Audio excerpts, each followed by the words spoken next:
Hey guys, this is my June garden tour. My goal is to inspire you with some of the designs that I've come up with and show you what I've been up to in my garden. My plan is to give you an update each month and walk you through the same path that I'm going to be walking through in this video. The front yard garden is south facing, so it gets the most sun. That's also where I have my hot season crops. On the left here, I've got my pepper plants. In the middle, it's kale and spinach. On the right side, I've got kohlrabi and bok choy. Against the house, I've got 18 tomato plants. They're all spaced roughly 18 inches apart. To support the tomatoes, I've got a 1-inch PVC trellis. So along the side, we got rid of some hedges, and I've planted some corn, some tomatoes, eggplants, beans, some beets in between all the tomato plants. And I've spaced the corn out enough where I think I can use it as a trellis. It was extremely rainy and very windy the day I was filming this. I'm definitely not complaining. I'm collecting 385 gallons of rainwater around my property, so I'm really grateful for the rain. So going through the front door walkway, I have put some beans here. We've had some troubles with birds eating our beans. At the very front with our skull garden, I've got squash at the very front. I think I've got around 8 of them. And at the back, I've got cucumbers.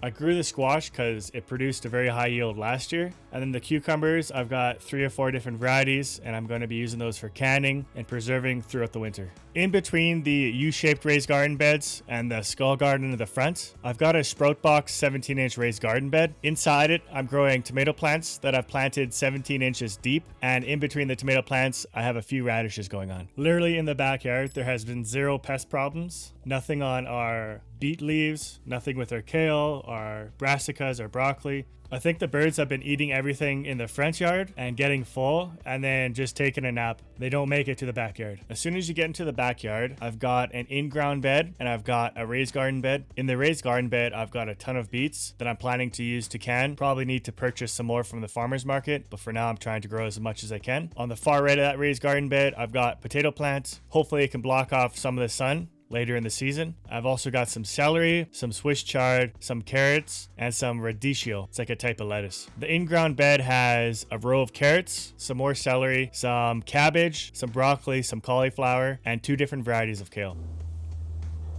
I planted this raspberry bush last year. It didn't look too good last year, but now it's thriving. And I've got some extra dirt from our soil order in this garbage bin. And then we have a 3 composting system. It's 2 stand-up composting bins and then 1 tumbler. We've always got some sort of composting going on. It's extremely good for the garden. And then these 2 rain barrels are our original rain barrel system. They're both 55-gallon rain drums. So pretty much collects the water from the downspout. Pretty good surface area for a roof. And then when the first one fills up, there's a 90-degree elbow that fills up the second rain barrel. My son likes to throw all his toys into the water and then get me to chase him. He also likes to threaten to beat me up, but I'm not scared. I can take him. He's only 3.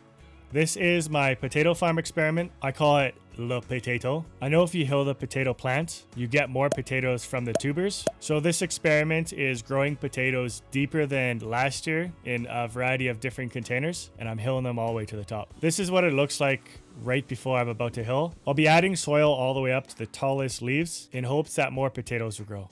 I've got a 55-gallon planter, 5-gallon skinny buckets, 5 and 10-gallon grow bags, and a massive garbage bag. And I'm making sure I let the leaves pop through the soil and absorb the good old sunshine for a bit. I'll be making a full video on this. If you are interested, let me know in the comments below. Now over here is mostly my herb garden bed. We got parsley, dill, mint, and a few marigolds to deter some of the pests because marigolds smell. You can see my son's chair in the middle of the yard. That's where he sits and stares at me while threatening to beat me up. I cry myself to sleep every night. We have rhubarb on the right here. This spot gets very little shade and we never water it, but the rhubarb just keeps on rhubarbing. On the right, we have another 355-gallon rainwater system. These 3 add to the total of 385 gallons. We need to do a few things here still. The roof doesn't collect as much water, so the 3 barrels is a bit too much. We're probably going to move 2 of these to the northwest or the southeast corner because the barrels fill up much faster, and that's just due from the surface area, the square foot of the roof.